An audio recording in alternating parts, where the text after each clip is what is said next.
Dr. Oba Tashaka Show. Free your mind, and the rest will follow. A show for all who are on the journey to discover the truths about their identity, history, culture, politics, spirituality, and family relationships. This is a show for the Black Freedom Movement and the Black Power generation and the hip-hop generation, including Black Lives Matter and associate activists, all of whom are seeking change.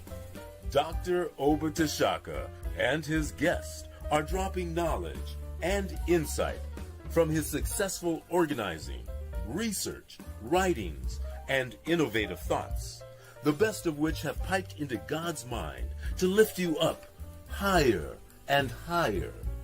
To the bosses, OGs, rappers, influencers, and those looking to evolve from the constraints of misinformation and miseducation to build a foundation for personal growth, love, and mental freedom. Check out the wisdom of the OR. Yeah, that's the original revolutionary, Oba T, who inspired 1 million black men with his rousing speech at the Million Man March, and who continues to fight, write, and speak the truth. Dr. Oba Tashaka is one of the deepest deep thinkers in the world today. A quote by Dr. Asa Hilliard. Dr. Oba Tashaka, then Bill Bradley, was the best leader organizer in the Congress of Racial Equality, CORE. An endorsement from Dr. George Wiley, Associate Director of National CORE and the best organizer blacks produced in the 1970s as the organizer of the National Welfare Rights Organization. The Dr. Oba Tashaka Show. Free your mind, and the rest will follow. Good morning, everybody. How you all doing? This is, I think, the 62nd Dr. Oba Tashaka Show. These are chapters in a book, and many of these are going to be turned into books, by the way, because I spent a lot of time doing research on this, and it comes from various ideas that I have: political, social, economic, historical, philosophical, and others on current things and ancient things. So greetings to you, to everybody. Greetings to Gloria Briscoe. I should note that Lao Tzu was the first one to sign in this morning. Gloria Briscoe, Brother Ugawa, Worrell Smith, Wolf Manlu, Sister Robin. Let's see who else we have here. Yeah, that appears to be, see if I missed any here. Yeah, Sankofa, Face, Yoga, Rajamala. Make sure, brother, if you haven't, and any others who haven't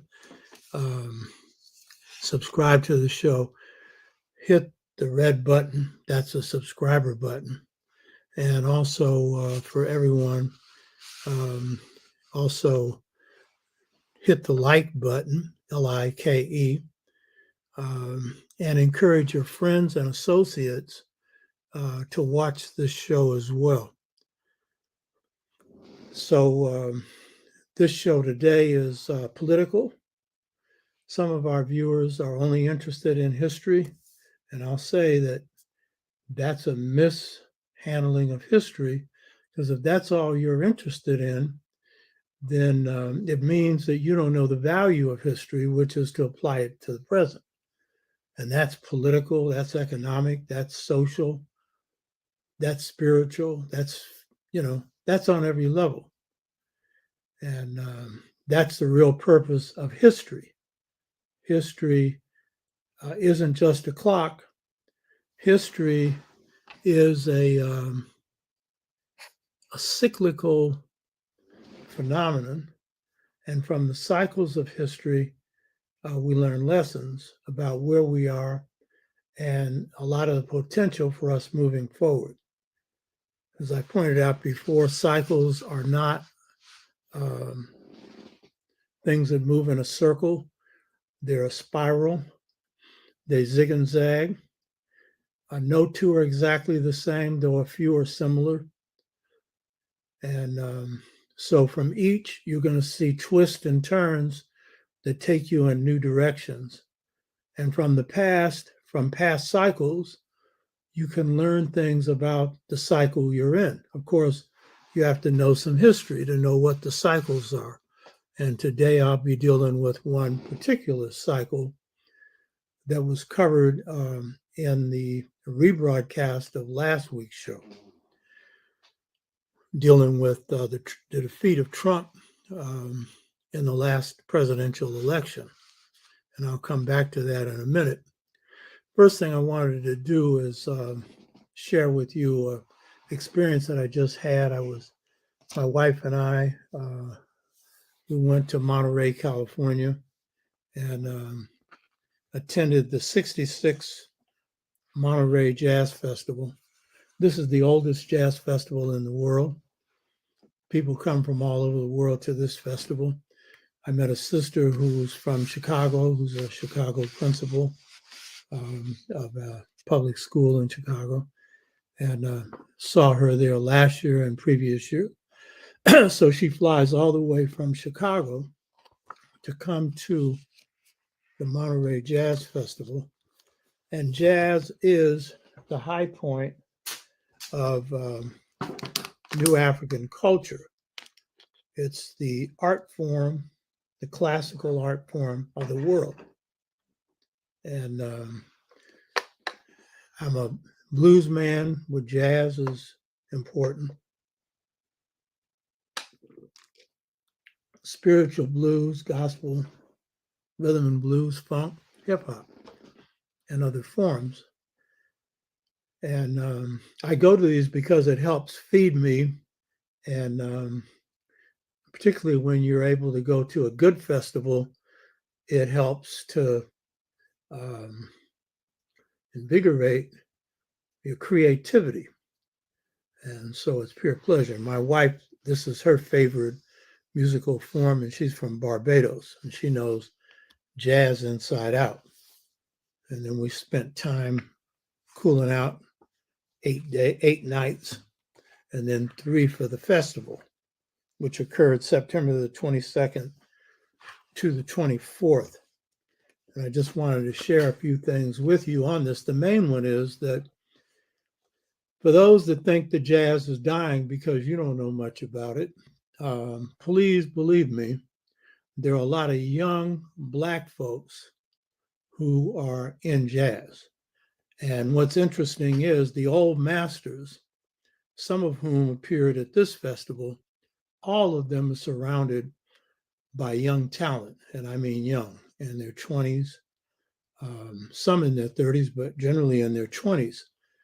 And so that is a tradition of African and African American culture that, you're always bringing along apprentices.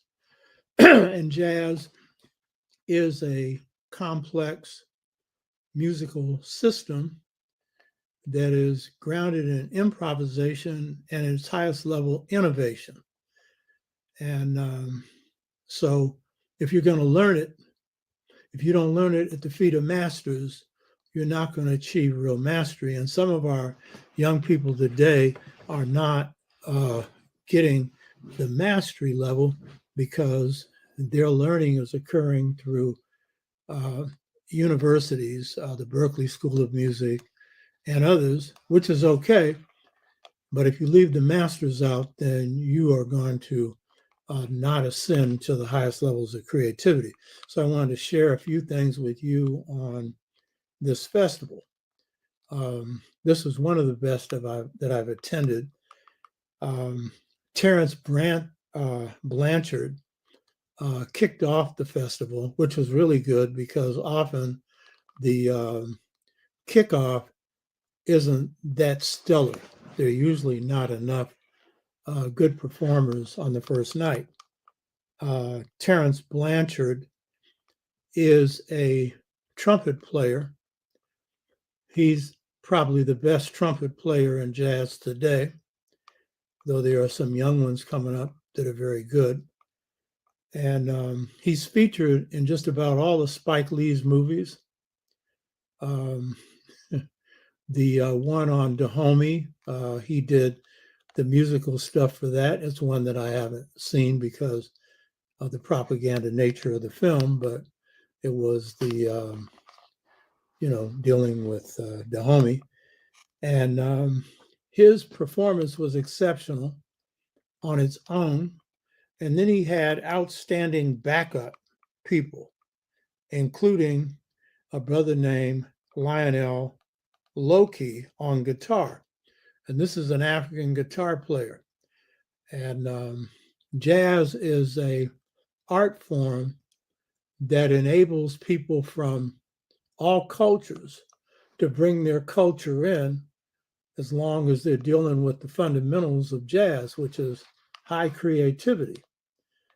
And so what's happening in jazz now is a number of outstanding jazz musicians, and in this case, Lionel Loki on guitar, are bringing in new sounds, because the guitar in all forms of African and African American music is a language form.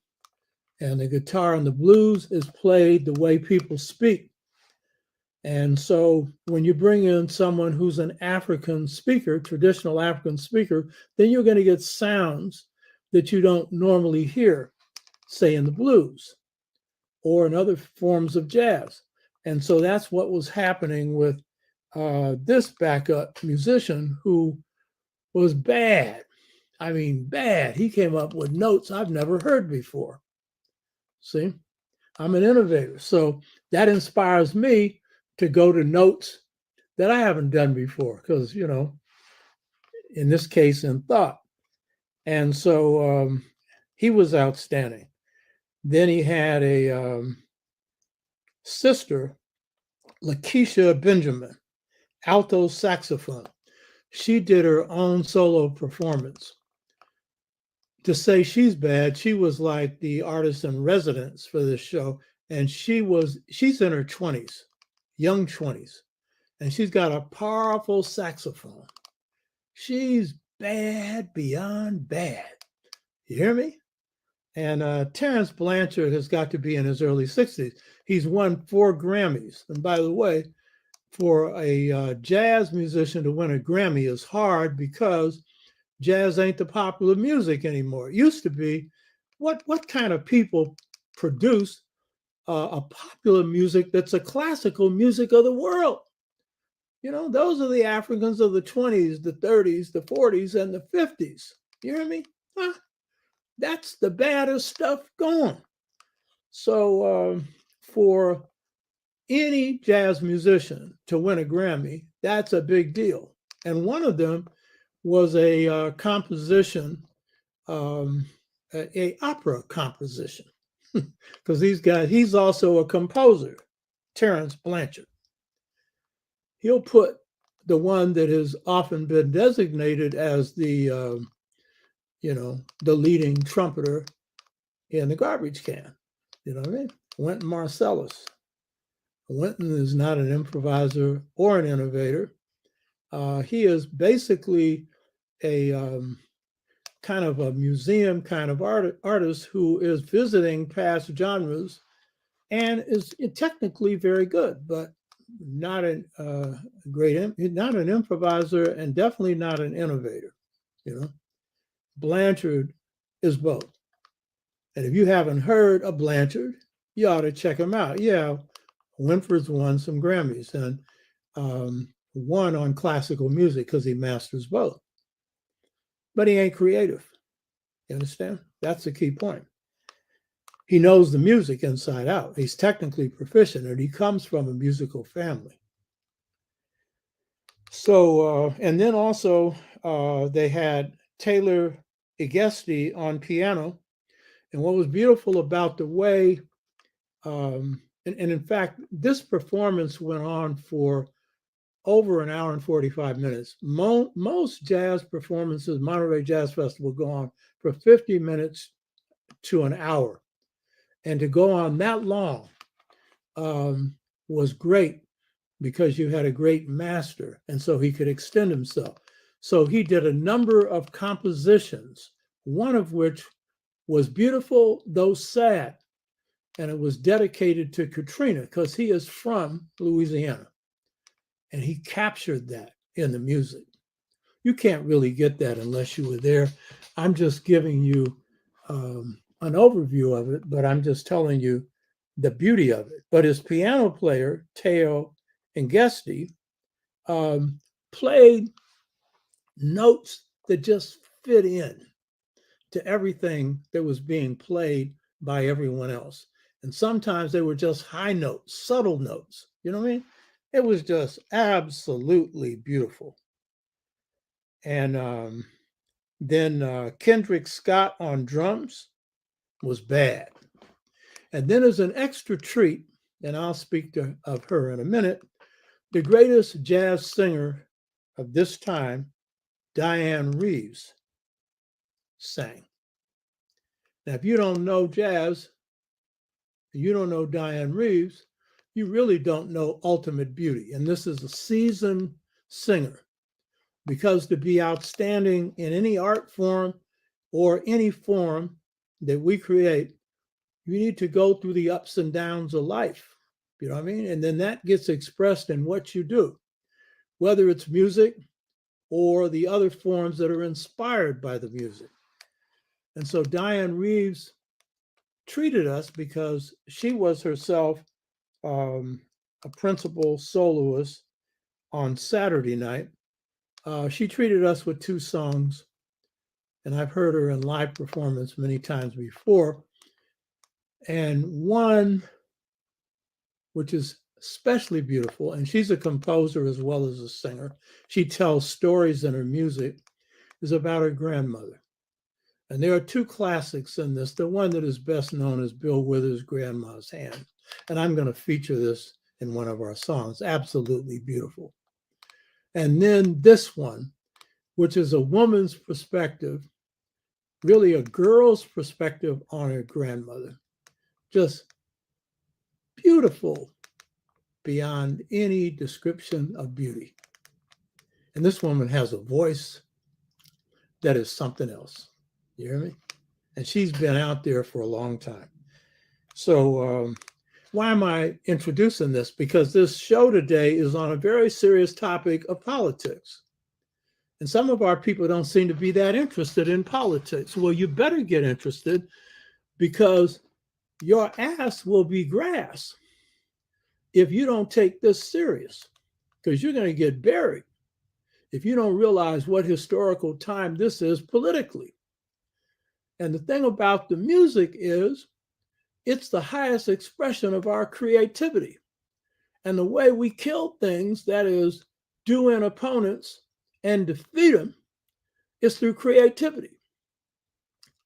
And that's through improvising and innovating. And this music is an inspiration for that. But it's an expression of the ethos of the African in America, the new African, who I say's ethos is creativity. All human beings have the capacity of creativity because we're all gods, smaller g, and that is the most important quality of God is creativity, or at least one of the most important. And that is the essence of being human. But when a people's ethos is creativity, that's something special. You hear me? And that's why we could create an art form like this that spreads all over the world, as well as art forms in general. So that was the opening. And then the second performer is the great Herbie Hancock, who is in his 80s and looks like he's 40 and moves around like he's 40, and is again surrounded by outstanding musicians, and was backed up also by Terence Blanchard, and also had the same guitarist from Africa, Lionel Loki, and also had a brother on bass, Leighton Beatow, actually was on drums. So this was outstanding, and this is Herbie Hancock. He's been in jazz forever, and he plays piano. It was excellent. And then Saturday, you had a number of outstanding performers, one of which was Christian McBride, who is a outstanding musician who plays bass. And bass is in jazz, when it's played by masters, is a solo instrument. And so that was outstanding. And then we had a group from Africa. It's a brother who's a Nigerian. He actually lives in Oakland, Ambrose Akim Misiri. And what this was is African jazz. And this was bad because it was a lot of rhythms. It was just beautiful. And then Diane Reeves was the featured performer Saturday evening. And that was just pure heaven. And then John Handy, who's been on this show, who turned 90 recently, was featured as a part of the New Generation Jazz Orchestra, which is made up of young musicians. And then there was a beautiful singer named Samara Joy, and I'm talking about not just her looks, I'm talking about her voice. Absolutely beautiful. She comes out of the Black church. And so it was beautiful. And there were other performers. So this was a beautiful experience. My wife and I drove down on Highway 1, which is a scenic drive on the Pacific Ocean. Usually I go in my Corvette, but for the last 2 years, we've gone in her PT Cruiser and took the top down and enjoyed ourselves. You know what I mean? By the way, this is a little message for revolutionaries. I'm a revolutionary, but I've lasted because I balance myself. And balance is real key for everything. So I just wanted to share that with you. And I'm going to say that for the topic we're dealing with today, for us to win in this environment, it's going to take maximum creativity, which we've shown the capacity to generate before. So last week, since I wasn't going to be here, I had my computer man, Cinnabar, replay one of the first shows I did 3 years ago, and it was on the electoral campaign where Trump was running for a second time. And different times I had different titles for this, but it was basically lessons from post-Reconstruction, pushing Trump out of the White House into the jailhouse. And so this was a strategic analysis of what would happen in that election, which proved pinpoint accurate. I'm a strategist first, and I read strategy the way some people read the newspaper. That's something that I can usually get. And so I predicted the outcome of that election and predicted that Black Lives Matter, the movement that would come from George Floyd, Breonna Taylor, the lockdown that occurred with COVID, and the bungling that was carried out by Trump, that these would outflank him and put him down. And I showed exactly how this would happen, and it went that way. But the key point is that was a great, big, fat victory for Black folks because we engineered it. But some of us don't even appreciate it because we're so much into victimhood that we just can't conceive of the fact that we've had any victories, or some of us think that unless we tear the whole system down, there's no victories. Victories are incremental, and some are big, some are smaller, but it generally involves imposing your power on your enemy and making them do your will. And that's basically what happened in this election, this previous election. And in the analysis, as I will do today, I located this movement within the historical cycle of the second post-Reconstruction. The first occurred in 1876. That was the Hayes-Tilden Compromise, where in the close election between Hayes and Tilden, the election went to the House of Representatives, and they ended up putting Rutherford B. Hayes in as president on certain conditions, basically that they return blacks to a new form of slavery. That's basically what it was. And it took almost 100 years for us to shift that. And so I located the election, the previous presidential election that Trump lost at our hands, as the second post-Reconstruction, which began in 1968 when Tricky Dick Nixon came into office, and where the beginning of a move nationally was being made to roll back the gains that we had made in the 60s and the 50s. And so I was pointing out in that show that the playbook that Trump's people were coming from was a repeat of this. And it's not because they had gone back and studied post-Reconstruction. They don't even know what it is. But because of the nature of the circumstances, they were drawing on pretty much the same strategies. And I pointed out they wouldn't work this time because history's changed. You go back and watch these, if you haven't. So the topic for today is an extension of that. Because when I said, okay, so what should be the topic for today? I said it should be an extension of that discussion, since we're faced with something very serious in this election that some of you don't think is that serious. Most grassroots blacks do. Grassroots blacks pretty much know their interests. And I go with the grassroots. And the average grassroots black person ain't a revolutionary. You understand? But they be black, and they know their fundamental interests. And some of our intellectuals can get off the splitting hairs and sometimes miss it, and other times get it. So in working out at the YMCA is a brother that I worked out with, a blind brother who had been into the gangster life for a while as part of what led to his blindness. And he made a comment, and this is a problem that we face with today.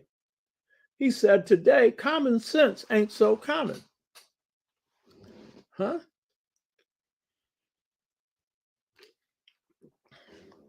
And that's true. Some of us, we act like we ain't got no sense politically and in other ways. Some of us have a lot of sense because in this hip hop generation, there's been a maturing of this generation, and that's what put Trump out of the White House. But we got others who are confused. You hear me? If I'm sitting in a barbershop and somebody's asking me, what do I think of Trump? And they're putting Trump on the same level as Biden, that means you don't know nothing. You hear me? You don't know nothing. And that's generally the case because too many of us is watching basketball and not watching and observing the politics and not reading. If you don't read, you can't lead. And I'm going to give you some stuff today, but if you don't go do your own homework, this is not adequate. Because a lot of people are looking for YouTube and Facebook and Instagram and all these other internet and Afronet sites, and in this particular case, Afronet sites, to be their books. That's a mistake. You got to read on your own. I'm not putting this forward as a substitute for that. And these are chapters in a book that are going to be turned into books. You hear me? So the topic for today is Project 2025, Trump and the right wing's plan for presidential dictatorship. I had to reduce this title to a limited number of words because that is just the tip of the iceberg of what 2025, Project 2025 represents. It's much more than just presidential dictatorship. In fact, it is a key component of fascism that we're looking at here. That's what's really underneath all of this. So this is a serious discussion we're about to have. For anyone that thinks that this election is just another normal election between two parties, Tweedledee and Tweedledum, because I've seen some of you make this comment, and I was really surprised that some conscious people had made it that the two parties are basically the same. There's truth to that. There's truth to that. But there's also fundamental differences. You hear me? Fundamental differences. And this happens to be one of those times where this election is a turning point election. It is a historical turning point election. This is not just another election. And if you don't realize that it's a historical turning point election, which is really on the scale of the election of 1876, which I've just referred to as the Hayes-Tilden Compromise, but is actually in many ways even more serious because it brings up broader issues of the very structure of this government that, if it is carried out under Project 2025, is going to change your life in ways that you can't even imagine. And this is just the surface. So this is a turning point election because during the first Reconstruction in 1876, what was at stake was the status of Black people, and we were put into a new form of slavery where we became slaves of society, of every white person, particularly in the South, and of the states under which we lived, especially in the South. But the northern states went along with it, and the federal government went along with it, and the Supreme Court went along with it. So this was new slavery. The regime was sharecropping. In the second post-Reconstruction, we're again faced with a move on the part of the right wing to put us back in the box, strip us of our rights, and they have certainly eroded them in 18 states. They have restricted Black voting rights and the rights of youth and of Latinos, particularly people of color, Native Americans as well, in these 18 states, so that they could reduce the Black vote, so that in a close election, they've got the leeway to steal it. So, there's an effort to roll the clock back to 1876. They can't do it because the way in which global power has shifted and the way our power has shifted. And I'll explain that in a minute. They can't do it, but they can reduce it. That is, reduce your powers and reduce your rights. And that's a part of what they've done. The Supreme Court has eviscerated key parts of the voting rights legislation. And they are the enforcement parts. And that's what has allowed states to go back and cut a lot of Blacks out of voting through voter ID, a whole bunch of stuff. You know what I mean? That some blacks don't object to, but most do. Some don't because they think, well, what's wrong with ID? Well, it's an ID that blacks don't have. They're not requiring that they impose ID requirements that would restrict whites. So it's very clever. And then closing down voting sites, reducing them to next to nothing, you know what I mean, where blacks vote, or eliminating some of the black Sunday voting participation where black churches turn out for the election. And of course, you know, even eliminating in some states the right of people to provide water for anybody on the line because they notice black people are going to stick in here. Whatever you come up with, we're going to come up with something else. So they want to even take your water away from you. Huh. But they can't strip the entire black population of the vote. It's because of our strategic location in the country. I'll go back to that in a minute. Time has changed. This ain't 1876, but that's what they're trying to do. But what makes this even more serious than 1876 is they're trying to do that to us, but at the same time, they are moving to restructure the federal government in a way that you got everything but full-blown fascism. In this case, coming in through an election. And remember, Hitler got in Germany in the beginning through the electoral model. You hear me? So don't think that if you just got an election, it doesn't mean that fascism isn't coming.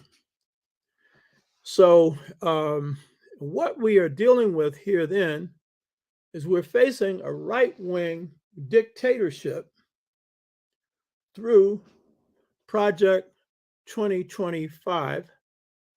And the main strategy for this is placing the executive, that is the president, in control and in charge of basically the entire government. And in case you don't know, that isn't the power that current presidents have, in case you don't know. And I'm critical of this government. I don't like this government structure, but I also know that at this time, this isn't the time in which we're going to be putting a revolutionary government in place. And I am certainly not going to close my eyes to what it means to restructure a government in a way in which one person can dictate what happens across all agencies. That's essentially what's going on here, but it is more than that as well. So this is the second post-Reconstruction, and it is coming in the form of right-wing executive branch dictatorship, and it is coming in the form of planetary ecocide, and it is coming in the form of driving more and more people into poverty. And if anybody thinks any of the measures that will come out of Project 2025 is going to address any of those issues, well, I'll dispel you of a few of those assumptions today, because I'm not covering all of this in one day. In fact, I'm not going to cover all of it, but I'm going to give you the high points. And so today, this will be an introduction. So Project 25 is an agenda for the next conservative president, assuming that they succeed in winning the presidency, in this case, in 2024, implemented in 2025. This agenda has been set up under the leadership of the Heritage Foundation, a right-wing think tank, which was founded February 16, 1973, during the Nixon administration, by three people: Paul Way Rich, Edward Fulner, and Joseph Coors of Coors Beer.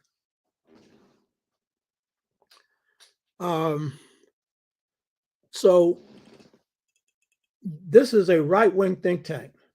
The time in which it was formed, 1973, is very important, and I'll locate that, why that's important in a minute. But you need to understand that think tanks play an integral role in the operation of capitalism globally, but especially in this country. I did a show on the Council on Foreign Relations maybe a year ago or so, where I showed how they basically laid out the policies for America's rise to preeminence as the number one world power. A lot of people think that think tanks are conspiracies. No, it's a normal part of capitalism where when an administration comes into office, then people, scholars generally, from that particular ideological wing are going to put forward agendas that they'd like to see that administration carry out. And so the Council on Foreign Relations basically laid out the strategy for America as the preeminent world power at the end of World War II. And this was being drafted during World War II. It was not sure thing that the US and Britain would win World War II. But as it became clear, once the Russians had kicked the Germans behind, it became clear that that was going to be the case. So that was the preparation. So the Heritage Foundation is one of the most important of the conservative or right-wing think tanks. They impacted the Ronald Reagan administration, and they impacted many others since then, including Trump 1's administration. I hope there'll be no Trump 2. And the Hoover Institute did the same thing. And in fact, the Hoover Institute had a tremendous impact on the Reagan administration, producing an over 1,000-page book, America in the 1980s, because it was Reagan that shifted the paradigm that is being followed now by, was followed by Trump, and is key to Project 2025. Now, the Heritage Foundation will lay out their goals, and they sound flowery. If you're conservative, if you're conscious and you're Black, or conscious and you're anything else, you'll see through it right away. But the goals of the Heritage Foundation, according to them, and I'll go into what they really are, is one, to shape conservative policies for the government. They're really right-wing, extreme right-wing. And they defy common sense. They defy data. They defy the truth. You hear me? And we'll give some examples of it today. But the central objective of the right-wing agenda is to shrink the size of the federal government, but only in certain areas. It does not seek to shrink the size of the national security state. And that's where most of the budgetary allocations are spent, on defense. And then they try and say Social Security, but you pay for that. But they treat it like an entitlement because they're setting it up for privatization, neoliberalism. And some of my people tell me they can't do it. They think they can't because they're doing some Christian thing or they paid for it. Hell, you were free and they took your freedom away from you. What makes you think they wouldn't take your Social Security if they could? And there was a time where Trump could have. He had both houses and the presidency, but didn't because he knew he wouldn't be reelected. But he indicated he'd do it in a second term. You hear me? So when they say they want to shrink the size of the government, what they really mean is they want to shrink that part of government that deals anything for the people. whether it's black, brown, red, yellow, or white. Anything that provides services to the people needs to be folded up, ended, or limited. And in most cases, they want to end it. And of course, all of this comes under neoliberalism. That is, privatizes much of what you shrink and put it in private hands, like education. Privatize those schools into charter schools. And in fact, there's a recommendation in Project 2025 that any administrator or anyone in the government that proposed to oppose charter schools be removed immediately, because their real objective is just privatize education. That is, take your tax dollars and put it in the hands of a very few. And the biggest budget in any city is the public school budget. I live in Oakland, and over 40% of these schools have been privatized under Black superintendents and white superintendents who have been trained by right-wing superintendent institutes. So when they talk about shrinking the size of government, what they really mean is shrink the size of anything that will provide services to benefit the people and keep everything else up and running. That is the war economy, and put in place policies that will benefit big business. So this is the overall objective of this, but it's much more than this, and I'll go into this. Now, the Hoover Institute, which is orchestrating this Project 2025, claims that they're doing this to restore the democracy to American people. This is not democracy they're proposing, it's autocracy. It's dictatorship. And it's a dictatorship to benefit the very few. And when they say that they want to restore democracy as though it's ever existed, we know for us, it was enslavement. For Native Americans, it was genocide. For Mexicans, half their country was ripped off. And if they could have, they would have ripped off Canada. It's just that a coalition of the Canadians and the British stopped the Americans from taking Canada. That's their affirmative action, by the way. Affirmatively going in and grabbing stuff, killing people, ripping people's labor off free of charge. So the facts are this country has had very few democratic movements, and they've been very limited. This country has been under the control of a very few since its beginning, except for a few exceptions. And those few exceptions are, one, a movement led by a man named La Follette in the 19th and 20th, late 19th and early 20th century. And he was successful in building a political movement in which the people affected by this movement had a say-so, particularly in Oregon.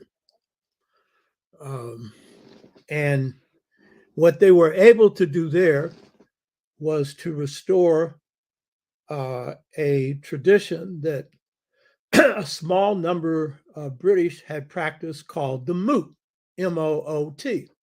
And that's where the people at the local level made the decision. Not very many were able to practice this, but some did. And when the king was replaced by Parliament and made a figurehead, Parliament then went about crushing the moot. And Parliament went about crushing land rights of the British people. And party dictatorship, parliamentary dictatorship, ground the British into the dust. Why is that important? The American political system is based on the British system. The only thing original about the American political system is it's not original. The only thing original about the American, and I'm talking about Anglo-Saxon Protestant culture, is that it's not original. And so if you want to understand America, you better understand Europe. Of course, that requires you to read, because you can't lead if you don't read. Huh? So La Follette was successful in the 19th and 20th century, and his name is spelled L-A, and then his last name Follette. He had been a senator and governor. He was successful in restoring at the local level in Oregon decision-making at the local level. And that was a continuation of the moot that has other roots that I'm not going into. And then what he was able to do was to institute a system in Oregon where senators could be elected directly. And then again, that was not happening in other parts of the country. So this was a key to the La Follette movement. He also opposed racism, was a non-racist. He put forward legislation that regulated the railroads, put forward legislation for worker protection, and supported the anti-war sentiment of the masses of people in this country that was against entering World War I, and was opposed to the restrictions on free speech that occurred during World War I, and a lot more than that occurred. So when the Heritage Foundation says they want to go back to the people having power, they don't want to go back to this. And except for this and two other movements, the people have not exercised power in this country, period. Period. And I'm talking about white people, black, brown, red, and yellow. Lao Tzu is saying, can we win any war if we are in a state of permanent defense? Where are the African-centered think tanks putting forward policies for our survival in the here and now? Yeah, that's a good point. And there have been before. And I'm going to say that these would have to be heavily political. If they're isolated as too many of our African-centered thinkers are to Kemet, and you know Kemet's important to me, then you ain't going to have much to offer. And this is the key point to make. Even without the think tanks, we have defeated them. So don't act like we are in a state of permanent defense. We're not. It's just that we don't recognize our victories. But yeah, I'd agree it would be good to have some more.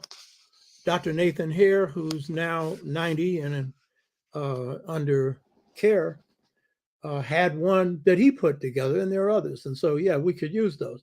But the key point is that we produce victories without them, and we have not been on the defensive. And if that's what you think, then you better go back and look at what just happened 3 to 4 years ago, let alone others. And we mounted movements that scored the first defeats against this system that it suffered in its history without them. But the battlefield was the place where we did our thinking. I'm doing this so people can begin to do that kind of work. And I want to thank Brother Ogawa, who's a reader himself, as I know Lao Tzu and many others on this show are, for sending me the 1,000-page paper on Project 2025, which I'll be talking about. Thanks, brother. I knew they were doing it. I didn't know it had come out, and I've been using that. And so there are those of us who are doing that. So yeah, that would be good. But you see, when you're in power, you have the luxury of doing that. But even with their think tanks, they often don't work. So that's the other thing. So the third, so the La Follette movement was the first of the movements where people were empowered, and it was a threat to the system. The second, and it was really preceding this, was the populist movement. And the populist movement of farmers in the South and in the Midwest was a serious movement that really threatened the system to the core, because black and white farmers united against this system. And then in the Midwest, farmers rose up. This was, again, a movement that empowered people. And the common assumption that it went down because of the racism of whites is inaccurate. And I'm not going into that now. That isn't why it went down. But again, if you haven't studied your own history, you wouldn't know that. And if you had, you'd know the answer to that. And I'm not giving the answer to everything today. I don't have all the answers anyway. So those are two movements. But again, restricted to the South, which was important because it was one of the few times in the South, along with the first Reconstruction, where there was any democracy in the South, and it was between black and white farmers. And then the third and the most successful of these democratic movements was the Black freedom and Black power movements of the 50s and the 60s. And this was, of all the movements empowering people, this was the most devastating for the system because it succeeded in breaking the back of Southern apartheid and restoring rights to Black folks, which we tend to underestimate.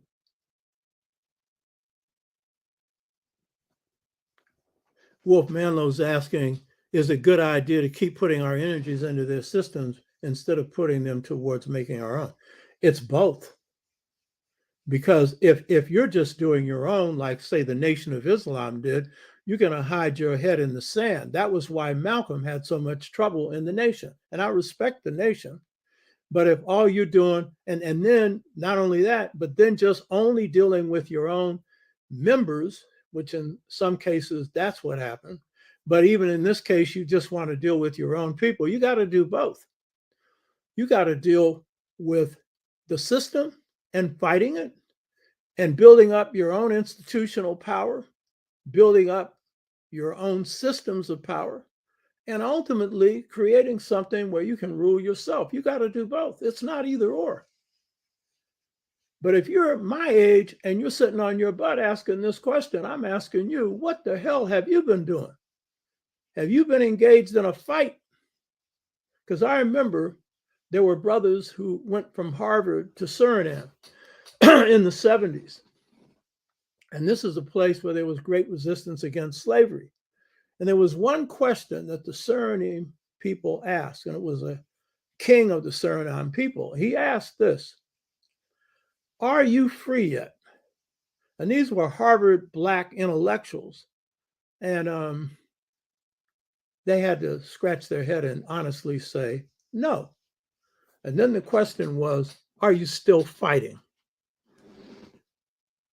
And so when you have a system that's trying to ground you into the dust, you have to be fighting on both fronts.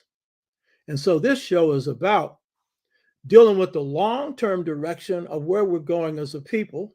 I'm a revolutionary. Most African-centered scholars, in fact, all the major ones, are not.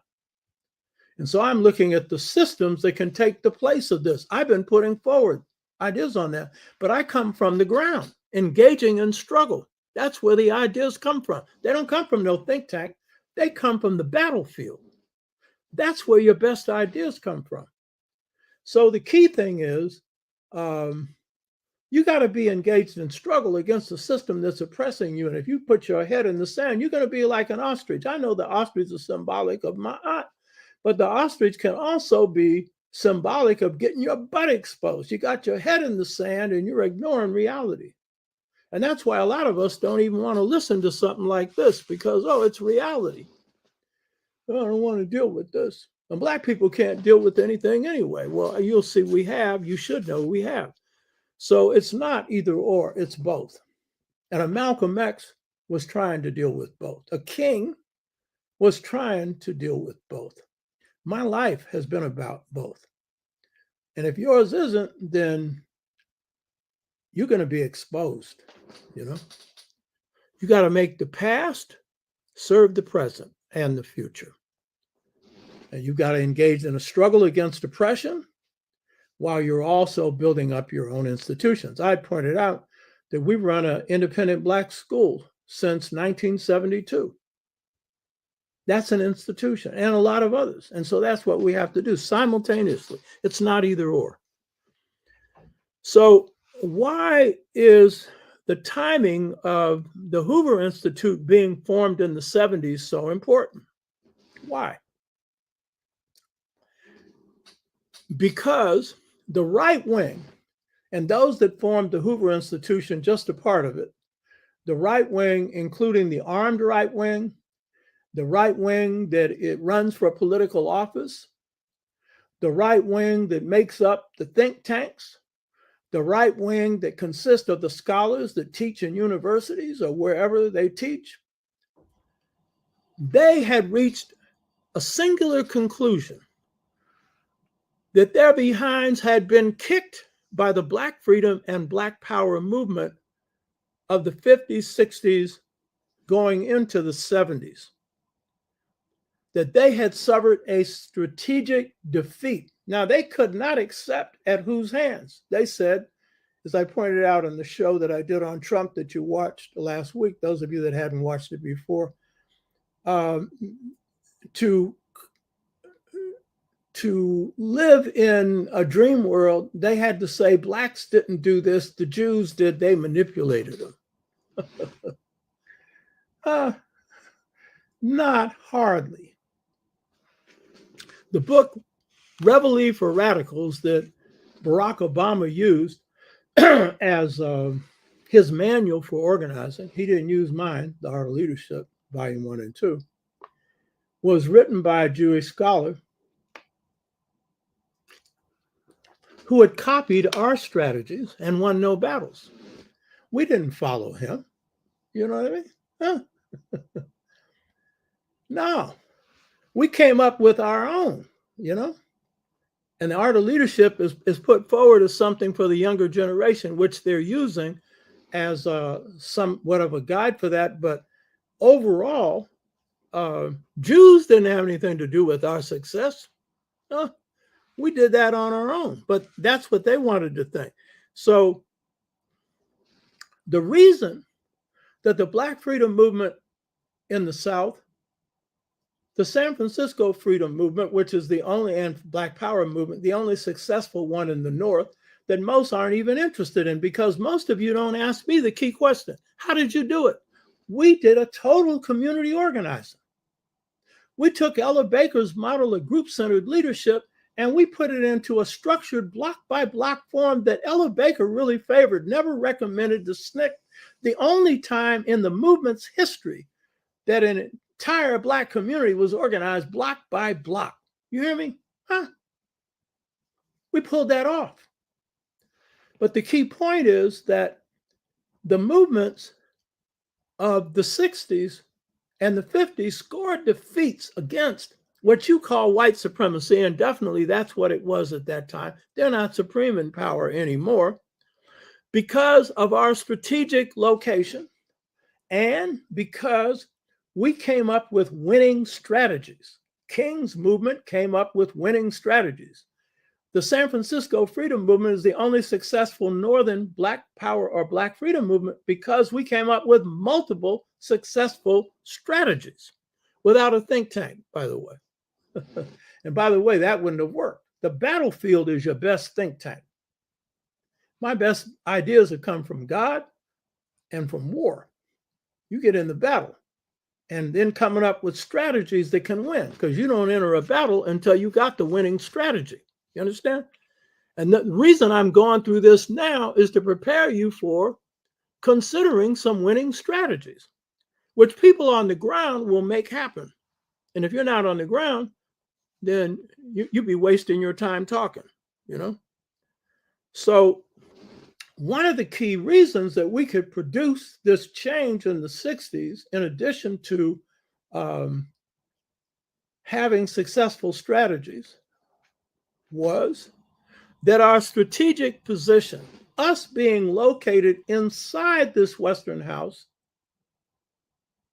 the US house, the head of imperialism's house, meant that when we went into motion, we created a chain reaction and we inspired others to go into motion.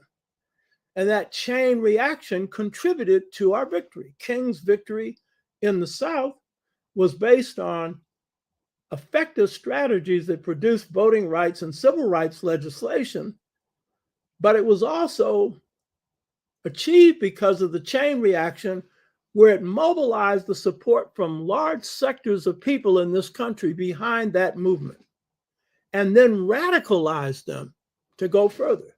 So the Student Nonviolent Coordinating Committee, when they take a stand, they radicalize white students and the most radical sectors of white students.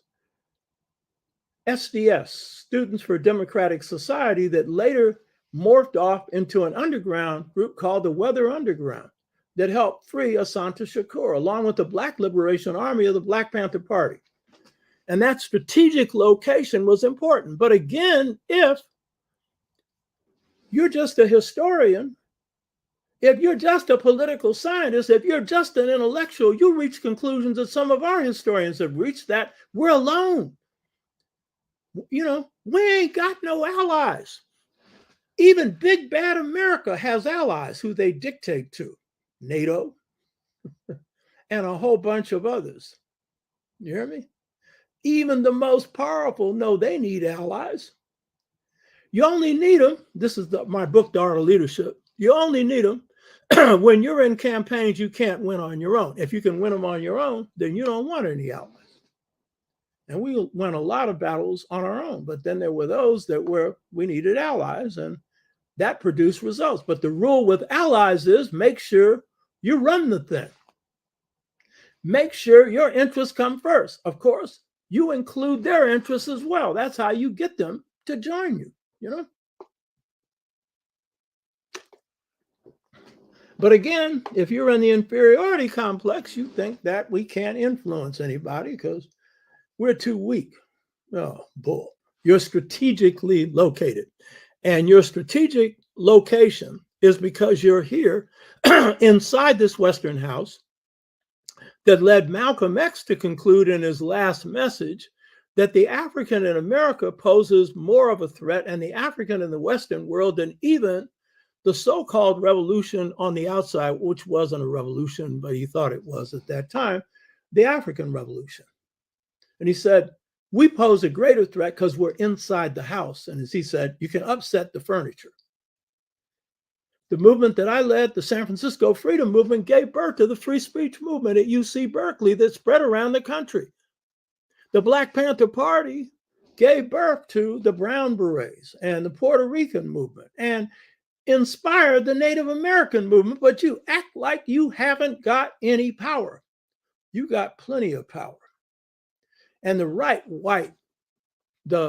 white right wing doesn't even understand this. Even if they watch this show, they wouldn't get it, because their superiority complex, which is a mask for a sense of deep inferiority, because any people who think they're superior to another people have a deep sense of being less than. That was George Washington Carver's conclusion about white people, by the way, and it's mine as well.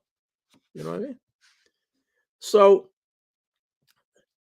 one of the reasons that we could inflict defeat on the system of what is called white supremacy was our strategic position and having appropriate strategies designed for a particular set of problems. Now,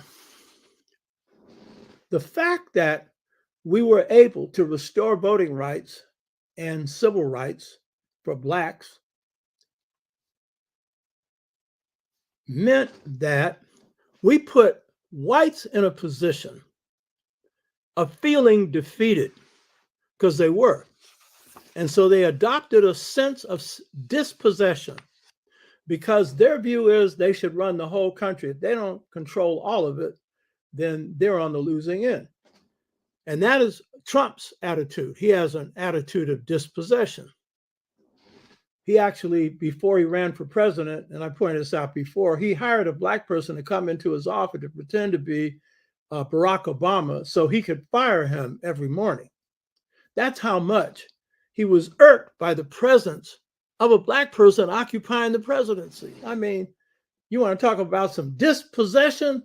This is a, to them, supreme example of dispossession, since even though the corporations run the country and try to run the world, the presidency is considered to be the symbol of this power. So Trump has got a serious sense of dispossession, and we, in part, contributed to that, as does the right wing, as does the Heritage Foundation, the Hoover Institute, and others. By the way, when they came after us to wipe us out, the Hoover Institute at San Francisco State, they targeted me to wipe out Black studies, right? Because I had led a successful Black freedom movement. And they figured if they could roll over us, they could roll over all Black studies, particularly African-centered departments in the country. And they did roll over Leonard Jeffries and his New York City College. That's because he didn't know how to fight. He's a good brother, but he didn't know how to fight. But the rest of us stopped it, but we stopped it at San Francisco State. And then they realized that we're also thinkers too. You know what I mean? Oh, after they got whipped. And the Hoover Institute is, again, one of the primary think tanks for the right wing. Their thinking things out didn't work for them. And in fact, they spied on 30 of my classes. I didn't know that at the time. I found out later, because they're going to write a book on our demise. They didn't get to write the book. We kicked their butt. You understand? Huh? So it's a shame that they feel dispossessed, because they don't control this from sea to shining sea. You know, there's some resistance out here that they don't control. And a key reason for them feeling dispossessed is the demographic shift, where whites are becoming a minority. In the state where I live, California, the largest state in the US, they already are a minority.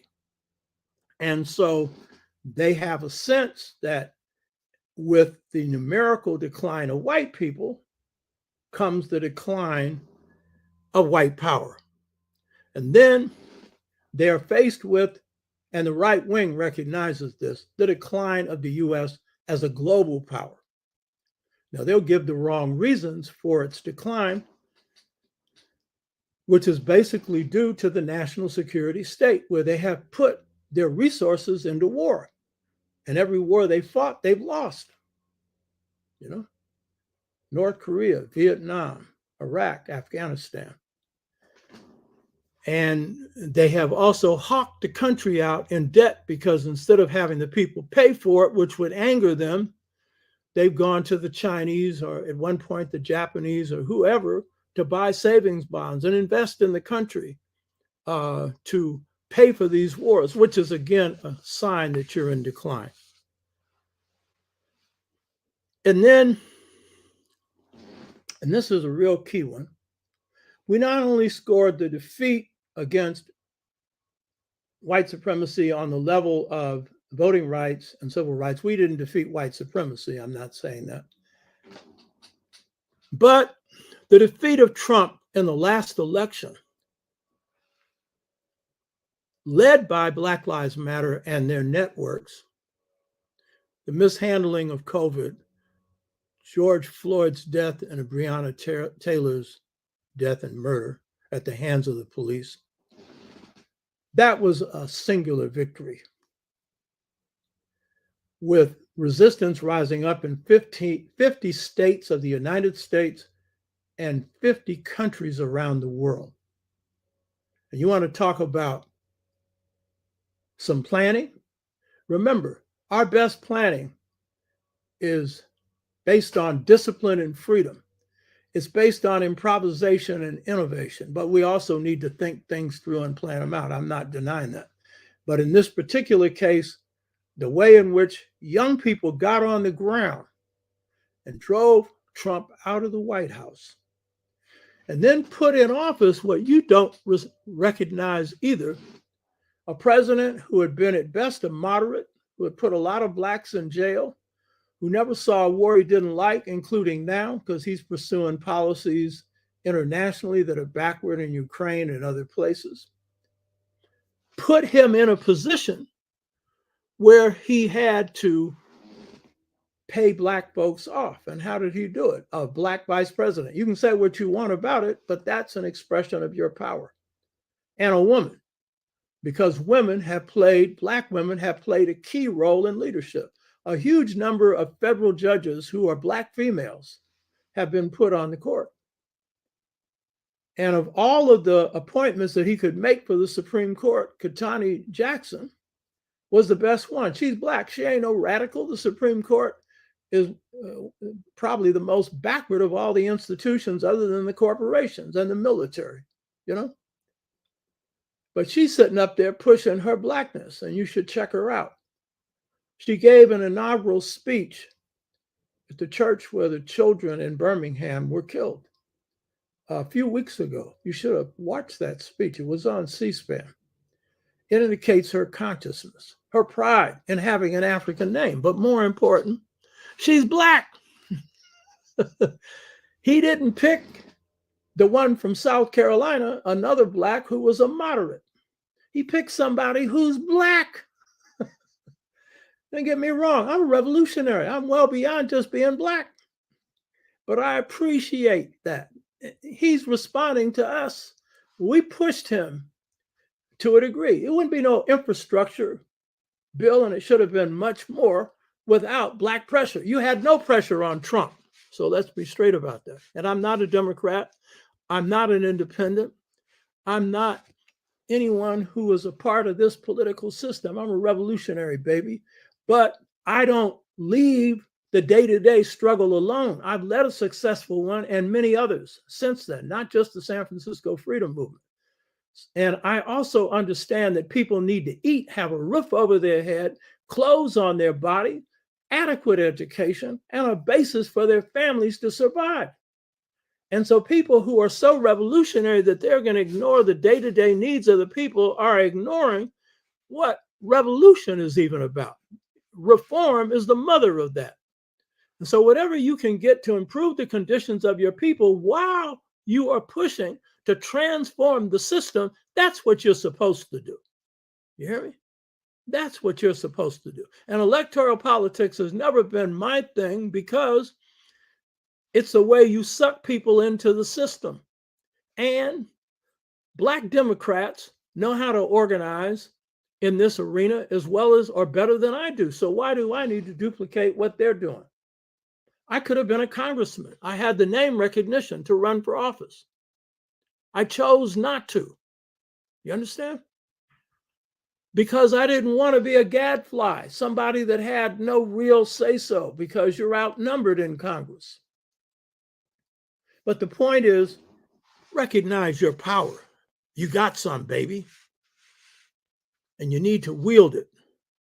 And in this case, when it's dealing with Project 2025, you'd better wield it, or you're going to find what being in the doghouse really is. You're going to be in a doghouse with no dog food. You hear me? If you think things are hard now, no, you don't know what hard is. So, how does the Heritage Foundation's Project 2025 tie into the reversals faced by the white right wing, described through the electoral victories and defeats of Trump? Now, Trump is a fake populist. That's the main way he got into office. See, most blacks only see racism, so they think he got into office because he was a racist. They're all racist, so how did he beat all the other racists? Huh? He had fake populism behind him. He had claiming to oppose the North American Free Trade Agreement. On its surface, though he never breathed the word neoliberalism, appearing to do that, you know? And he was able to defeat Hillary Clinton and a full field of Republicans who were heavily financed when he lacked financing at all. Now, when he was defeated in the last presidential election, Biden gained 81,268,924 votes, giving him 51.3% of the popular vote, 7 million more than Trump got. But he was able to do that because of a historically high, 100-year high turnout that hadn't occurred up until 100 years before. So it was an extremely high turnout under the emergency conditions that I just described. It defeated Trump with a candidate that people didn't have a great deal of feeling for. Because the candidate that would have roundly defeated Trump, the Democratic Party did not want. And so there was a popular movement within the Democratic Party, and they pretty well shut that down and came behind Biden, you know, Bernie Sanders, who happened to be a member of CORE, by the way. CORE is the most underestimated of the Black Freedom Movement organizations. We produced the most complex organizers. The other movements were great. I'm not knocking them, but I'm saying CORE doesn't get its respect. And Bernie Sanders certainly deserves his, you know, but it comes out of being in that movement. And then being radicalized by young blacks when he ran without an agenda dealing with race. Anthony Kirk says Supreme Court Judge Brown is married to a white man. She's sleeping with the enemy. Give me a break. Sheikana Diop was married to a white woman. You're going to disregard what he offers? And I'm not claiming that Ketanji Brown is radical. I'm simply saying she's the best that you're going to get from blacks on the court. Certainly better than Clarence Thomas, you know. Equal to Thurgood Marshall in terms of consciousness. And I think she's got her own ability, you know. Or are you going to reject the author of Wretched of the Earth, Franz Fanon, because he was married to a white woman? You understand? Huh. I'm not promoting black and white marriages, but I'm saying that I've learned my lesson on that because I've opposed some people who were married to whites who happened to be the best person for a particular job. I made that mistake once. I don't make it anymore, but that's not the point. I'm not endorsing her marriage. I'm endorsing the fact that she'll take some positions on your behalf. That's the key point. And you could be married to the blackest of black women or men, and if your politics is backward, it ain't going to be too cool, you know? So, but I get your point, but you need to get the point. You want to disregard that because she ain't black. Hey, you check her family out. So the key point is this. Project 2025 is an agenda tied to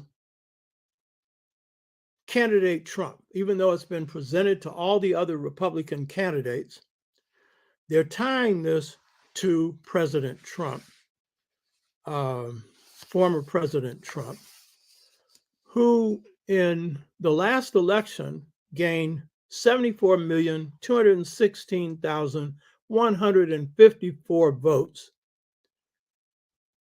which was approximately 49% of the electoral map. And he brought in 7 million more voters than he did in the election in which he defeated Hillary Clinton. Had there not been a landslide turnout for Biden, he would have won. And the right wing knows what you better know is he could win this time. You hear me? He could win this time if we're not conscious of what's at stake and do what we need to do to stop it. And if you think this is unimportant, I'll run a few things down. If you still think it's unimportant, maybe I should consider whether I should continue doing this show. Because I know one thing about Black people. I chose in heaven to be Black. I know that. And one reason is because Black people smart, smarter than white people. And we've got a just culture and we're good people, you know? And I surely don't want. And in fact, I know that the majority of Black people, they realize what's at stake. They may not know all this stuff I'm running down here, but they know what's at stake. But some of us, we tend to know just enough to maybe not make us as informed as we should be, you know? So I'm just trying to share this with you so you'll understand what's at stake. So what is happening between, based on Project 2025 is that the Heritage Foundation is hooking their train to what they consider to be a winner that has a popular base. And in fact, what I'm running down here is being run on the campaign trail by Trump. He's letting them know a lot of the stuff that I'm running right here. So when he gets into office, he can say he has a mandate. In case you think he's just up here just talking, name calling, and which he does, he's also running this agenda. And it's not all heritage because his own people have that same position, you know. So what the Heritage Foundation is seeking to do through Project 2025 is to consolidate Trump's first presidential victory by drawing from key advisors from the Heritage Foundation, some of whom were Trump advisors in his administration, and putting themselves in the position to do again what they did in the first administration. In the first administration, the Heritage Foundation picked most of the Trump administration administrators, in large part because he had rejected Chris Christie's cabinet that had been thrown in the garbage can because his son-in-law's father had been put in jail by Chris Christie. And so he made the mistake, or however you want to view it, of throwing that out. And so he comes into office without a cabinet, and literally they had to go to the Heritage Foundation to draw up particularly the administrators that would head up his administration and part of his cabinet.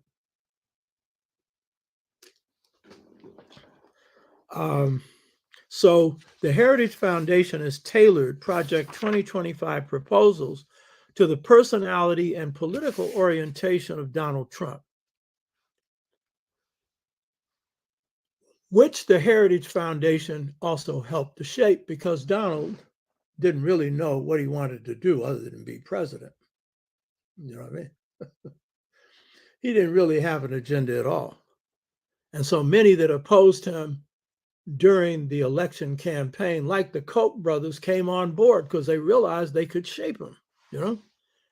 But the Heritage Foundation played the key role. And the Mercer woman, who was Steve Bannon's, which is Trump's brain, the Mercer woman played the key role in the Heritage Foundation, which he's a part of, in helping them pick Trump's first administrative group.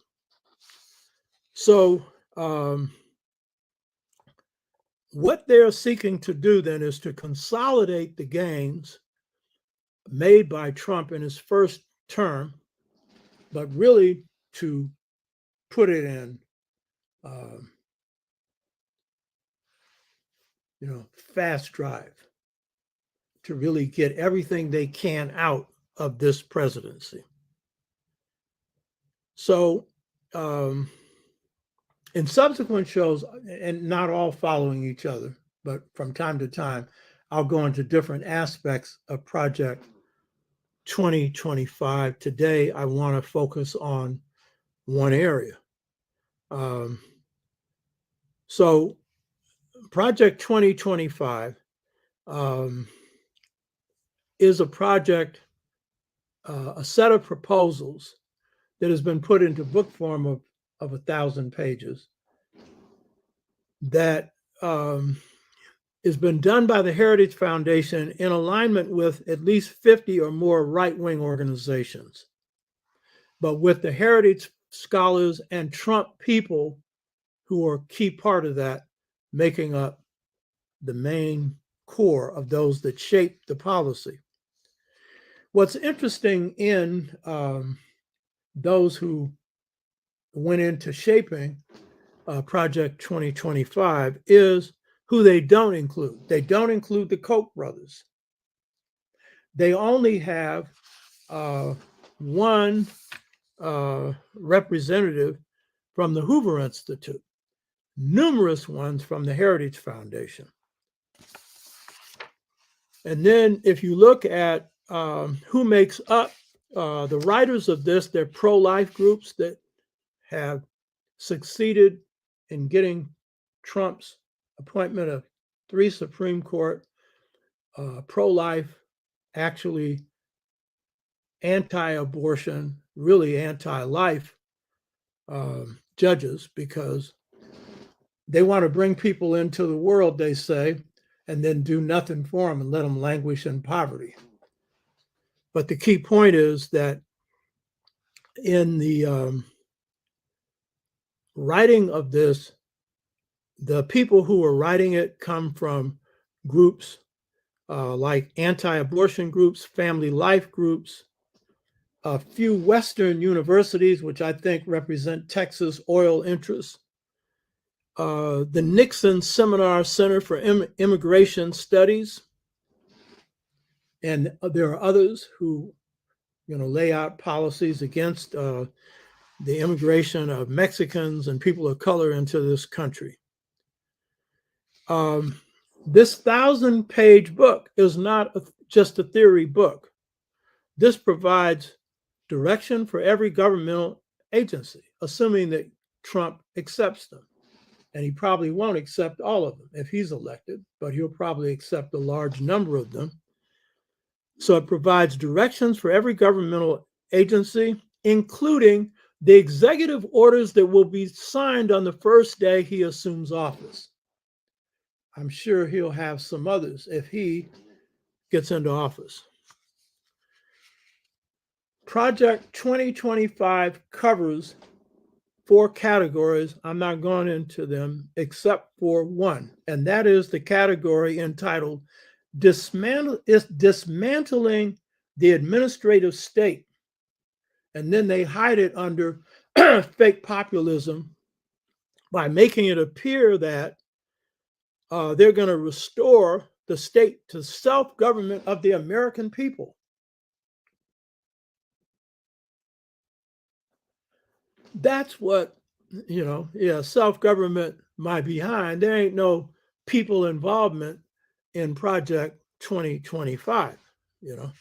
This is special interest, right-wing, Looney Tune involvement. Looney Tune in the sense that the policies that they're proposing, while well thought out, from any scientific, political, economic level that's going to benefit people, makes no sense. But from an elite that cares nothing about the masses of the people, it makes perfect sense. Now, the Heritage Foundation defines the administrative state as basically the policies and procedures developed by bureaucrats that run the various administrative state or administrative agencies which they have identified for either destruction or reduction. And that's basically what they mean by administrative state. What's interesting is they do not include under the administrative state the national security state, that is the military state. It's only those administrative arms that deliver services to the people. Even though we know they're all compromised, we all know that corporations have got their hands on all of them. So none of these agencies are just pure defenders of the people, but they intend to see that your interest is not represented at all. So in the first Trump administration, the Heritage Foundation picked most of Trump's administrators. Trump complained later about them as being poor, in part because they weren't always loyal to Trump, but in part because they didn't know what they were doing. Now, according to the Heritage Foundation, this was because they were not familiar with government procedures and stuff. I've read the detailed study on how they stacked the Trump administration, and it shows clearly that they had only two criteria for staffing the first administration. One, ideology. It'd be right-wing, anti-Black, anti-poor, anti-anything that serves the people, anti-female, anti-anything positive, anti-environment, you name it. You hear me? That was the first requirement. And then the second one was the requirement that they oppose the policies of each of the agencies that they were put in charge of. They were put in there to do in those agencies. Those were the only two requirements. And so, of course, they come across as dummies because they didn't have expertise in the areas in which they were leading, much like their president. That was deliberate. But they're making it sound like, oh, they made mistakes, then we're correcting it now. It was deliberate, you know? The Trump administration adopted 2/3 of the Heritage Foundation proposals in its first year in office. So if you think these are not going to be given consideration, think again. Now, according to an April 20th, 2023 New York Times article, when Trump enters office, if he's president, and hopefully he will not be, he will have access to an electronic database funded with $22 million designed to place 20,000 people in administrative positions. 20,000. Now, this is important to understand because the president really only has the authority to fill 4,000 administrative positions. So how is he going to put in 16,000 more? And it's going to be a lot more than that.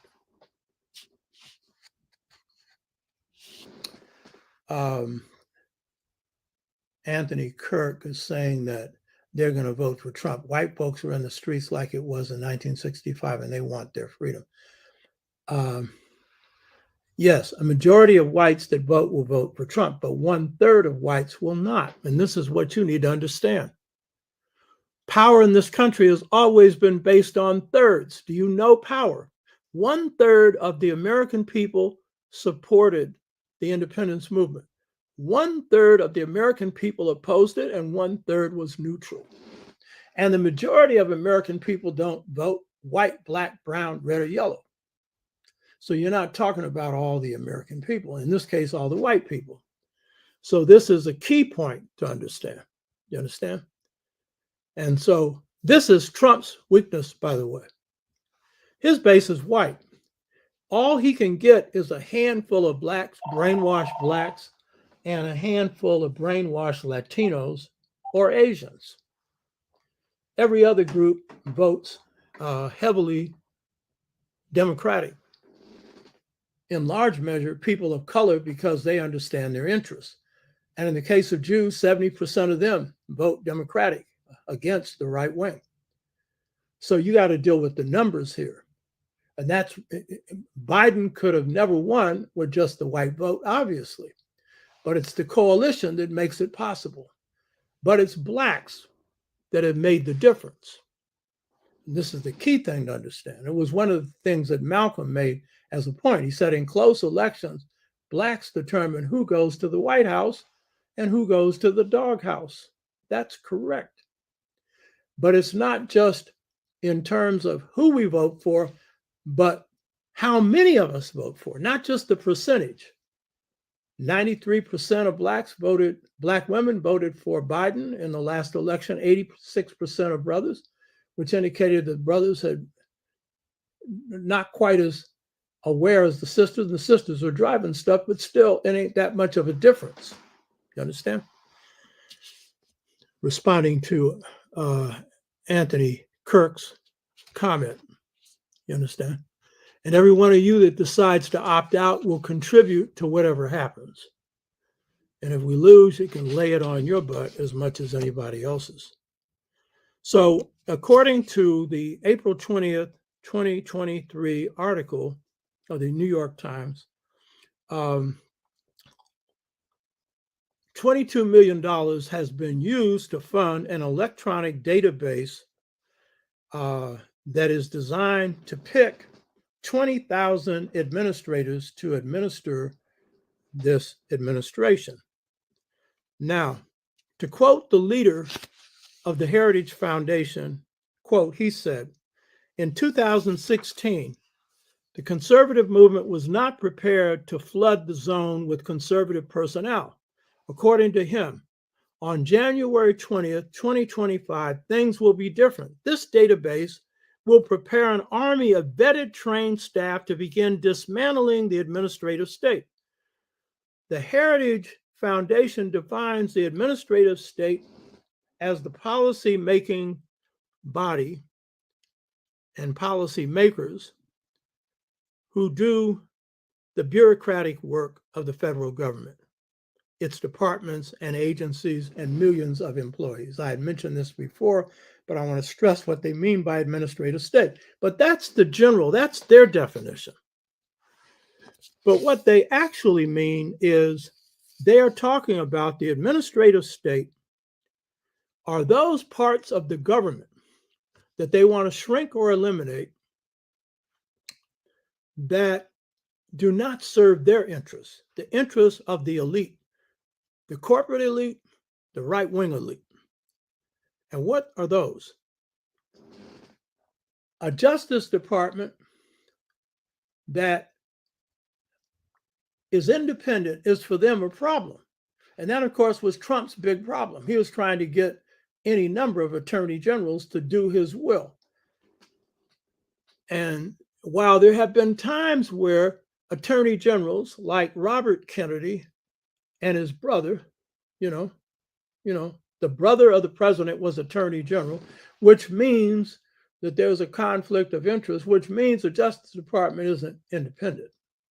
But with post-Watergate reforms, was a real move to separate, that is to make independent the Justice Department from the presidency. This president has been real careful with that.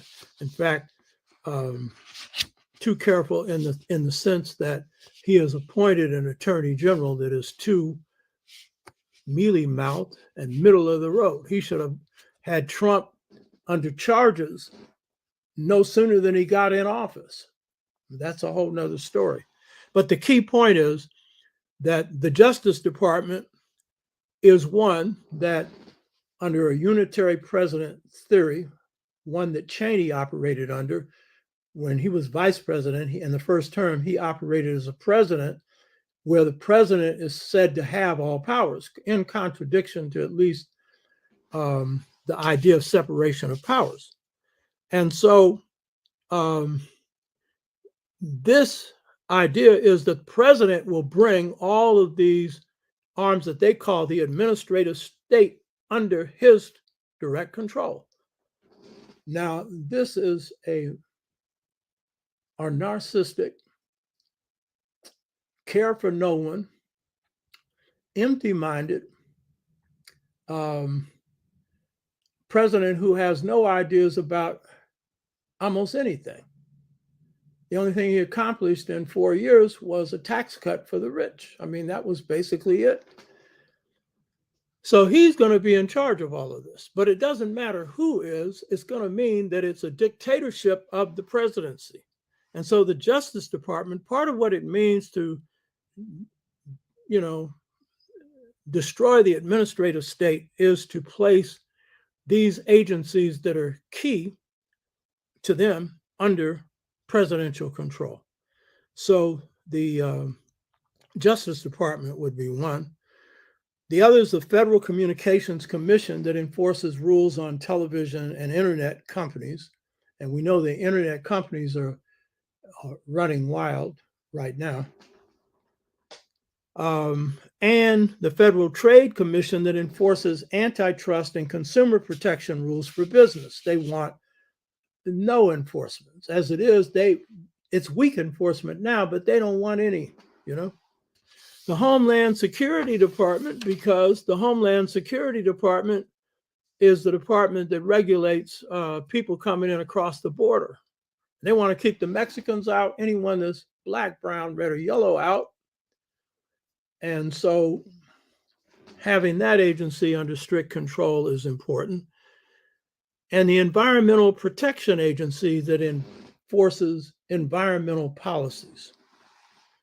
So dismantling the administrative state, this is an agenda that you would expect coming from the radical right.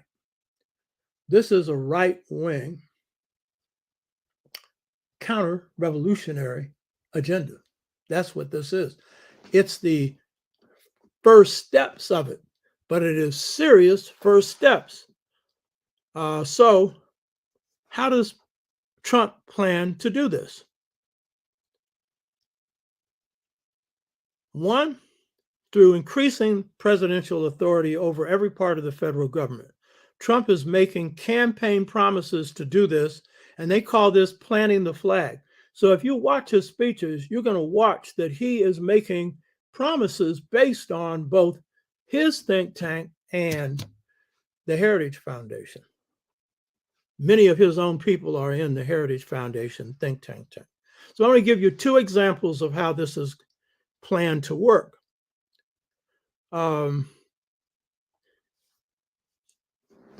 A big plan of Trump's, and he said it in his first term, and now it is being laid out in programmatic detail in Project 2025, is to eliminate career civil servants who are protected by federal law. And by the way, a sizable number of them are black and brown and people of color, who are protected by civil service laws that guarantee them they get a pension and health care and a whole bunch of other things, levels of pay, and so forth. Trump, in the last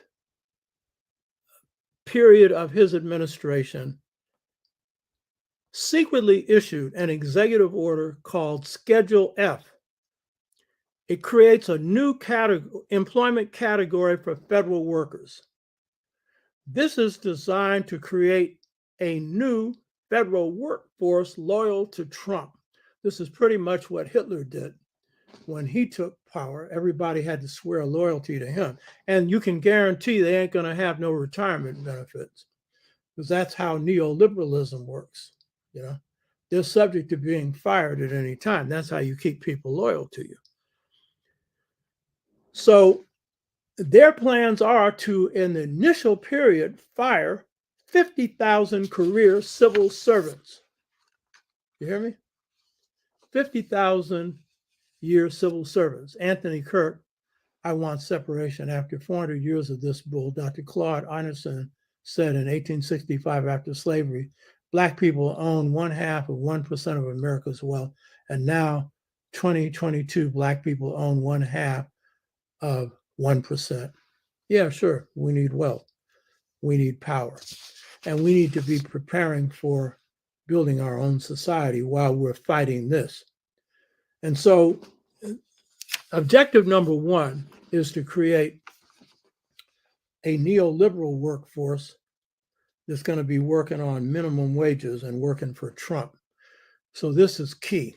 And this would mean a whole lot of people that you know are going to be out of work. But more important, it means that because of what they want to do with various agencies, they figure they don't need certain qualified people to run certain agencies, civil servants that have years of experience, because they plan to trash them in the first place. And I'm going to end on this one, and this one really gets into one of the areas of the blueprint for 2025. And this is the blueprint for gutting the Environmental Protection Agency and environmental policies. Overall, what attack on the administrative state means is that along with Trump's withdrawal from the climate accords that have been reached in the past that are inadequate, but are better than nothing, Trump and Project 2025 seeks to eliminate all restrictions on the burning of fossil fuels, the heating up of the planet, all of the measures that can restrict the global warming and all of the crisis we're seeing now. If you're looking at New York City right now, it looks like a flood city, you know? And that is being caused by rising sea levels and heavy storms and everything else. Trump takes the position, and this is the position of Project 2025, that it's not clear yet what the cause of global warming is. Scientists are very clear. It's the burning of fossil fuels. It's the driving of cars. It's all the things that are man-made, human-made, that cause the warming up of the planet. So the point is that all environmental restrictions that will restrict activities that endanger the planet will be lifted. And it goes to the point that the National Security Council will not even discuss the environment. The environment will be allowed to go as it pleases, so that the oil companies and the other energy companies can make maximum profit off of it. So this is just the opening of Project 2025. So I want to conclude by saying this, that our major task is to rebuild our communities, rebuild our families, restore power to our people. In this era in which we've been put in a position of choosing between two cultures, one of which is a rabid, individualistic, racist, misogynistic culture, we have a choice to make. And we have to really look at our own culture to draw from that for the rebuilding process. That's been my life work. And we have to prepare for the long term in terms of restructuring this society, and as well as building a society of our own. And these were conclusions that King and Malcolm had both reached. So we have to be engaged in our own struggle while we defeat these efforts. And if we don't, then we're going to see other efforts coming behind these. These policies are only the initial policies, and I've only covered two. There are many more. So if we are going to draw anything from our past, we need to draw from the best lessons of our past so we can change the present and transform the future. Hotep. Are there any comments or questions here? I've answered a number of them while we were talking. King Kam's Ujumbe. What are some organizations we can participate in? You've got a number of new Black Panther Party formations in different parts of the country. That's one. Black Lives Matter chapters are scattered in different parts of the country. That's another. In each local community, you have community organizations that are serving the needs of the Black community. And you need to identify those, check them out, and see which one is most appropriate for you. Some of them are addressing education. Some of them are addressing economic empowerment. Some of them are involved in political action of various kinds, in this case, political system action, and then some of them political organizing of various kinds. So you need to check those out. Some of these are artistic and cultural organizations that are playing a very important part in our people's lives. So check out what's going on in your community and pick those that are, relevant and useful for you. Go to their meetings, check them out. Brother Ugawa, what about Joe Biden's racist history, like his push for 1994 crime bill? Furthermore, what has his administration done for Black people? Yeah, Biden was at the key of that. I'm not a supporter of Biden, meaning I don't like a lot of his policies. But it appears that the person that's best able to take Trump out is Biden. If you ask what has he done for Black people, I've given you a number of them in terms of court appointees, in terms of the Supreme Court. The legislation on infrastructure has a lot in there that can benefit Black people, but we have to see that those go down to the local level and to the city level and are not blocked by the states. And so there's a lot in there for jobs and everything else that also deal with improving the environment. What he's done bad, in addition to his past, is his foreign policy. His foreign policy stinks. And Blacks, in doing whatever they do, need to put pressure on him to alter him. He needs to get out of Ukraine and needs to withdraw the American military from Africa. He has a continuing policy that's a policy of both administrations of a military policy in Africa. There's a host of other things.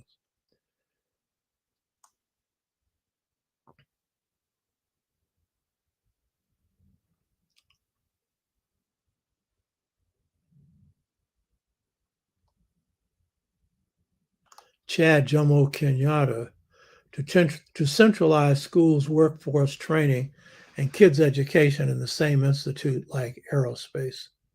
I don't know exactly what that is. Oh, I see. Well, aerospace is interesting, but essentially what's happening is they're privatizing education. That means justifying using tax dollars that come out of your pocket that fund schools, which is a bad way to fund schools. The federal government should fund schools out of your federal tax dollars. Because when you're taking it out of the tax dollars of individuals in various cities, then those communities that are poor are going to have less money to invest in schools. So they're going to have more rundown schools. And those that have the money can put up good schools.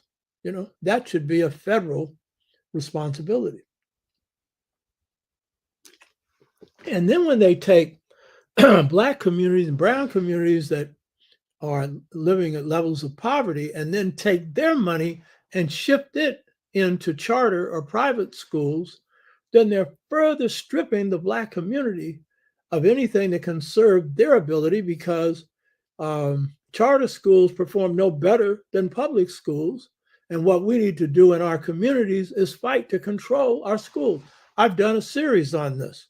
If you look at the show that I did on what was accomplished by the Black United Front chapter in Kansas City, controlling the education of over 1,000 Black children in the public schools of Kansas City, controlled by the Black United Front and their allies, pushing their achievement levels higher than any other group in the state. If that could be done for 1,000, it could be done for a school district, because they had only one person on the Board of Education producing that change,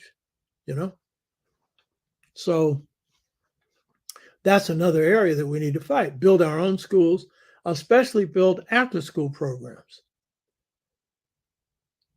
and control the public schools, which is a hell of a fight and not easy to achieve.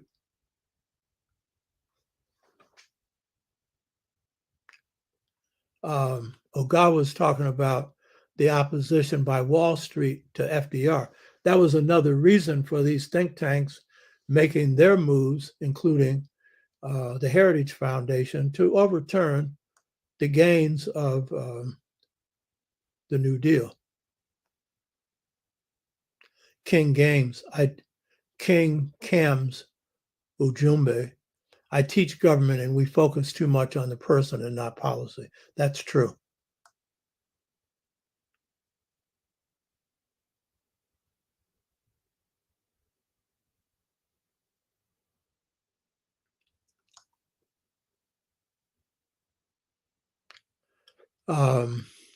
Point here, internet has damaged creativity so much, but I still win. Yeah, yeah, that's true. And it's contributing to a lot of the negativity that the youth are facing.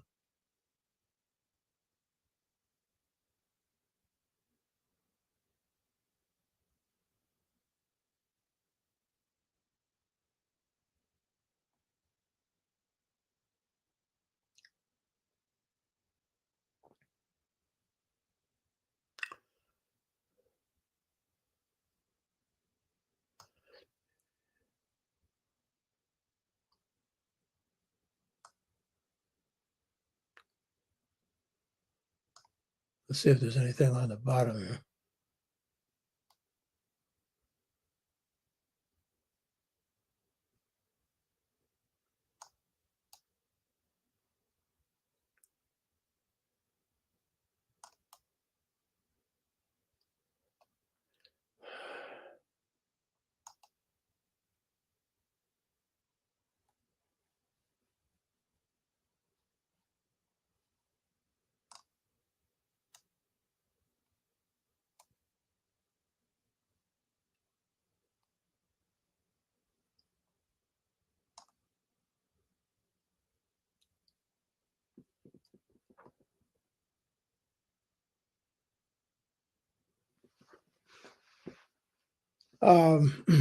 Lao Tzu.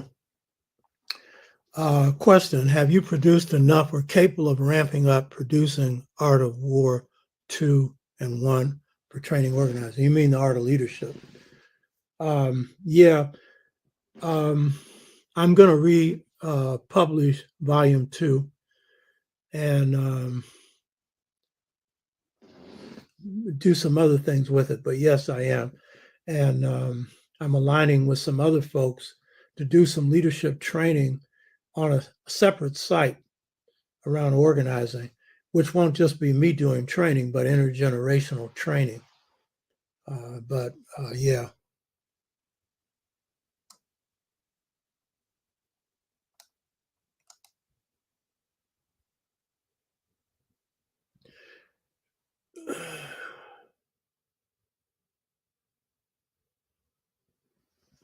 Lao Tzu, when will the block by block organizing book be available? I haven't written a book on it, but I actually have the actual plan that we laid out for block organizing that organized 45,000 Black people block by block. I actually have it. Whether I'll publish that, I don't know. Wolf Manlu, with what is happening all around the U.S. and America, what do you see as the end result? I'm not a prophet, so I'm not going to claim to have the answer for the future. I don't. But what I see is the decline and fall of the West has already happened, that is Europe, and the decline of the U.S. is occurring at a rapid rate due to blunders that people who are running the country have made now. And so the real question is for us in terms of how we organize and plan for our future. As a people, as a group, we should treat ourselves as a nation within a nation and plan accordingly. When I first organized Pan-African Peoples Organization, which was organized after the Congress of Racial Equality and after that movement had achieved what it had achieved, we operated on plans, 2-year plans, 5-year plans, and implemented a lot of different things. And I think that's also how we need to move more today. You know, Lao Tzu said, do more planning and systematically. And right now, we need plans for revitalizing our communities, revitalizing our families that have been hit by neoliberalism, that has priced Black men out of the families and put sisters in the position of being alone in raising their children. And with drugs weakening the extended family community, then the networks that our families have had before that strengthen the two-parent household that was maintained for over 100 years, 75% two-parent households, we need to rebuild extended family communities, which was really the basis of the hunter-gatherer societies that gave us the twin lineal model. And the twin lineal model is a model for that. It's a model for reorganizing families. It is the model for reorganizing communities.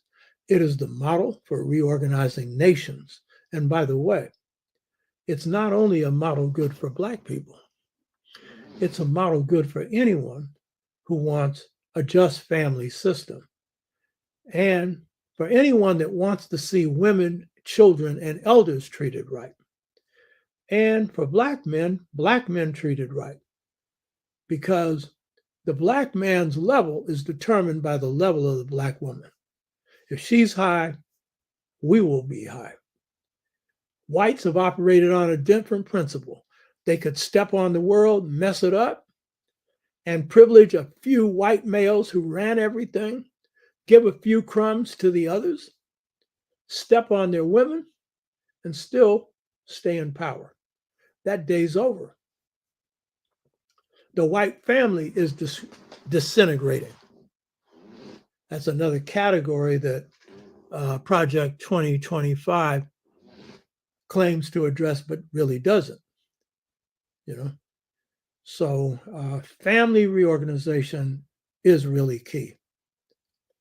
And that again comes from drawing from the best of our culture. The twin lineal family model is a model for that. Return to the African mother principle of male and female equality offers overall direction on that. There's a lot of other stuff I'm doing on that in terms of writing and other work. So that's it. Hope you got something out of this. Until next week, Hotep.